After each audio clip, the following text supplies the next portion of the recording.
a gente vai estar fazendo uma contextualização sobre reforma psiquiátrica, destacando alguns elementos conceituais, epistemológicos, das teorias de conhecimento sobre o que é a saúde mental, sobre o que é a doença mental ou o transtorno mental, e entendendo um conjunto de movimentos que surge para configurar as políticas de saúde mental que nós temos hoje.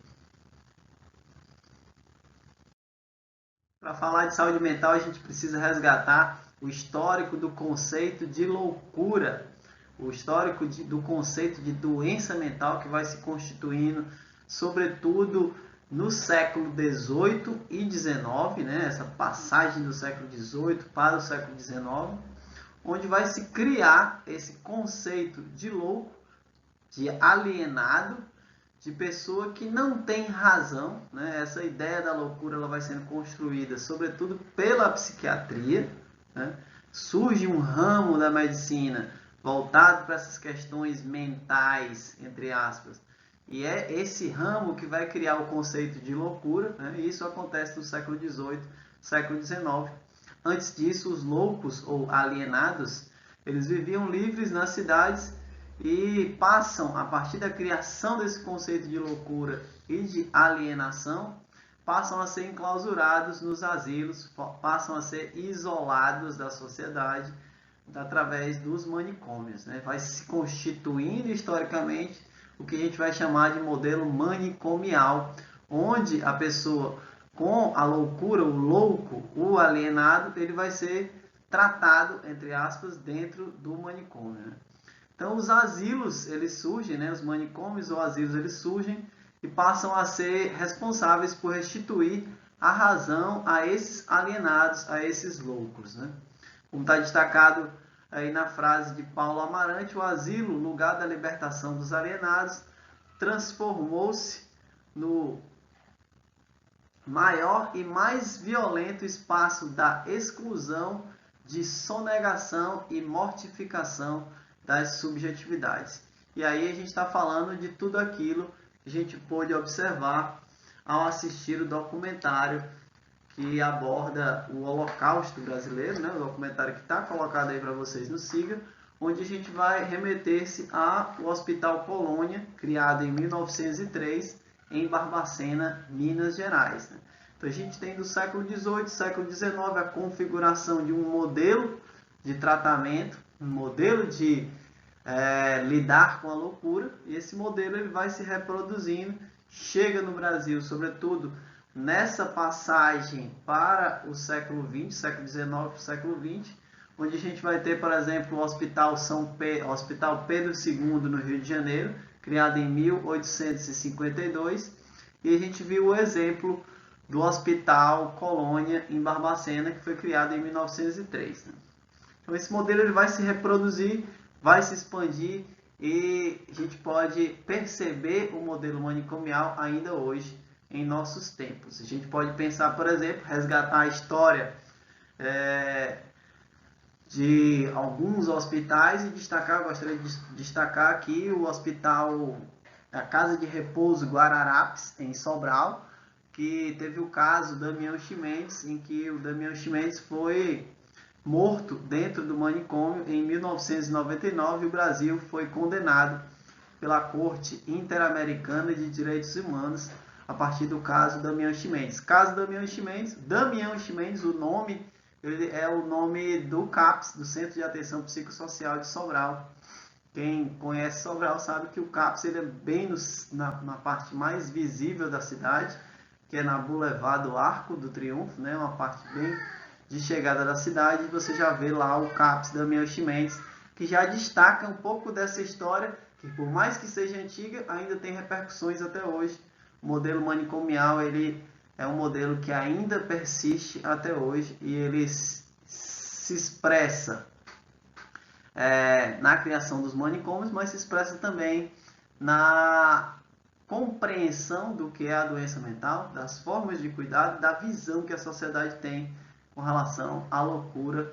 E isso tem implicações para entender também a diferença, aquele que é diferente, aquele que foge da norma.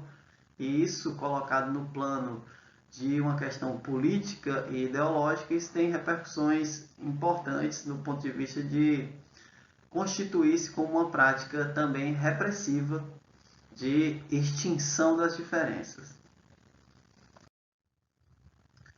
Então, falando um pouco mais da criação dos manicômios e da psiquiatria, né, até meados do século XIX não havia qualquer forma de assistência aos doentes mentais, como eu falei para vocês, eles viviam livres, né? Por volta de 1830 a gente vai ter a criação de hospícios para higienização e tratamento moral, né? O que acontecia nesse espaço? Geralmente são práticas disciplinares, que visavam organizar o dia a dia, disciplinar o indivíduo, normatizar também a cidade, tirando da cidade essas pessoas que atrapalhavam a rotina, a produção, a produtividade, enfim, fazendo com que a vida seguisse o seu ritmo, né, sem maiores percalços. Então essas pessoas que incomodavam eram tiradas dentro da lógica das cidades. A gente viu que no manicômio de Barbacena, muita gente que não tinha diagnóstico médico nenhum foi levado também para dentro dos manicômios, né? Então, uma frase do texto, né, de Roberto Machado, que ele fala que coube à medicina social a tarefa de isolar preventivamente o louco com o objetivo de reduzir o perigo e impossibilitar o efeito destrutivo que ela viu caracterizada em sua doença. Nasce assim no Brasil, nos meados do século XIX, não uma psiquiatria preventiva, mas a psiquiatria como um instrumento de prevenção. Não é uma psiquiatria que vai prevenir a incidência de transtornos, mas vai pegar as pessoas que possam ser enquadradas nesse conceito de loucura e acabam tirando elas de circulação, prevenindo supostos problemas ético-políticos que estão relacionados à presença de pessoas diferentes no nosso meio social. Então a gente tem aqui uma imagem do Hospício Pedro II, no Rio de Janeiro, como eu falei para vocês, criado em 1852, onde as pessoas são colocadas em espaços pequenos, muita gente, uma em cima da outra. A gente vai ter aí claramente, por exemplo, nessa imagem, a perda da individualidade, né? As pessoas são tratadas como loucos de modos semelhantes, sofrendo procedimentos invasivos, né?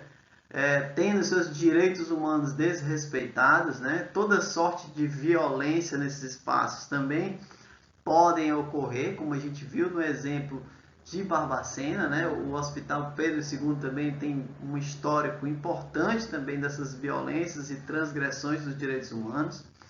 Então a gente vai ter todo um movimento da sociedade de expandir a criação desses manicômios, desses espaços de isolamento do louco e de tratamento, entre aspas, moral do louco e repressivo do louco nesses espaços.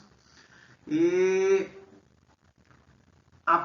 posteriormente a gente vai ter uma reflexão crítica sobre isso e o que a gente vai chamar de reforma psiquiátrica, né? Então, a reforma psiquiátrica ela nasce pautada, por exemplo, numa questão epistemológica, que é a crítica da noção de doença mental, né? E aí a gente vai ter um confronto entre a psiquiatria clássica e a antipsiquiatria, um movimento médico que surge dentro da própria psiquiatria e questiona seus próprios métodos, né? Eu tenho aqui a imagem do livro O Mito da Saúde Mental, né? Onde se questiona a ideia de saúde mental, né? E aí o autor, Thomas Haas, né? Ele vai destacar, né? Que o mito da doença mental está ligado à ideia de que o termo doença mental autoriza e legitima uma intervenção médica no campo dos conflitos éticos e políticos, né? E isso está muito expresso nessa outra frase de Kurt Schneider, que diz que se ela é doença, não pode ser mental. E se ela é mental, não pode ser doença, onde a gente vai ter aqui um próprio paradoxo, a complexidade que envolve as questões relacionadas aos transtornos mentais, aos problemas psicológicos, né? Como que A gente vai estar entrelaçando um conceito biológico de doença com um transtorno que envolve o comportamento, que envolve relações sociais e muitas vezes conflitos sociais que são gestados no próprio bojo da sociedade, no próprio contexto, por exemplo, dos sistemas produtivos, das relações sociais e relações culturais que se estabelecem, por exemplo, nas cidades. Então, seguindo um pouco nessa crítica que se estabelece a partir da antipsiquiatria, né, a gente vai ter Franco Basaglia, que é um autor de referência, né, que ele vai destacar que a psiquiatria colocou o doente entre parênteses para ocupar-se do estudo da doença. E a sua proposta, né, era que o Franco Basaglia é um protagonista da reforma psiquiátrica na Itália, né, que teve se tornou uma referência mundial para pensar a transformação das práticas em saúde mental. E o Franco Basaglia ele falava que não, a gente precisa colocar em parênteses a doença e atuar junto ao sujeito e não colocar o sujeito entre parênteses, né? Se fala na crítica à psiquiatria que a psiquiatria ela colocou o sujeito entre parênteses, tirou o sujeito do seu próprio corpo para pensar uma intervenção psiquiátrica que muitas vezes era cronificadora, ineficiente e que na verdade servia somente para isolar e reprimir esses loucos, né? A gente vai ter também a referência da Anísio da Silveira e o desenvolvimento da arte terapia, né? Uma pessoa que se engajou na questão dos transtornos mentais, das pessoas que têm o sofrimento psíquico e desenvolveu um trabalho muito interessante, um trabalho muito bonito. A gente tem no Netflix tem um documentário da Anísio da Silveira, vale a pena assistir para quem tem interesse nesse campo. É muito interessante o vídeo também da Anísio da Silveira. Quando a gente está falando dessa disciplina, em vários momentos da disciplina a gente falou do questionamento do conceito de doença. A gente comparou, relembrando vocês, a doença e o adoecimento. A doença, suas características biológicas, suas regularidades biológicas. E o adoecimento, como aquele aspecto que envolve a subjetividade, que envolve a relação do sujeito com seu meio, né? As formas como que aquela doença ela se singulariza, né? Então a gente está falando o tempo todo na disciplina que a gente tem que considerar as regularidades das doenças e também a experiência do adoecimento. E a gente está falando também que a ênfase em um modelo biologicista, a ênfase em um modelo biomédico fez com que a gente medicalizasse a vida. Então, no campo da saúde mental, a gente vai ver isso muito claro, né? E aí as questões relacionadas à medicalização da vida são: não estaríamos transformando em patologias os problemas de convivência em sociedade?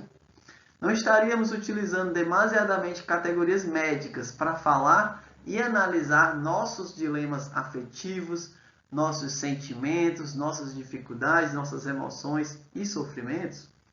Essa é uma pergunta norteadora dessa reflexão sobre até que ponto levamos tão a sério o modelo biomédico no campo da saúde mental e como que isso tem impactos, sobretudo, numa visão restritiva sobre o problema de saúde mental. Então a gente vai ter também um conjunto de movimentos que vai se constituindo, né? A gente tem aí a menção do Movimento dos Trabalhadores de Saúde Mental, que em 1978 se organizam para tentar, né, modificar o modelo assistencial vigente, o modelo psiquiátrico tradicional e manicomial. A gente vai ter o conceito de desinstitucionalização, que eu vou fazer um vídeo para destacar as dimensões da desinstitucionalização, as dimensões epistemológicas, práticas e técnicas e terapêuticas da reforma psiquiátrica, né? E a desinstitucionalização tem a ver com tratar o doente em sua singularidade, né? Volta-se para esse polo de reconhecer a experiência singular do adoecimento e os recursos que aquele indivíduo tem, o ambiente que ele tem, a relação do indivíduo com o meio, que é uma relação sempre singular, né? E então resgatar a existência concreta dos sujeitos e sua relação com as suas condições de vida. Em 1987 a gente vai ter o movimento social por uma sociedade sem manicômios. Esse movimento ainda vinga até hoje, né? Muito forte esse movimento. A gente tem em 1989 a Lei Paulo Delgado, que institui a progressiva substituição do modelo psiquiátrico clássico para o modelo de atenção psicossocial. Eu vou fazer um vídeo também, um vídeo curto, para falar sobre essa contraposição entre modelo manicomial de um lado e modelo psicossocial de outro.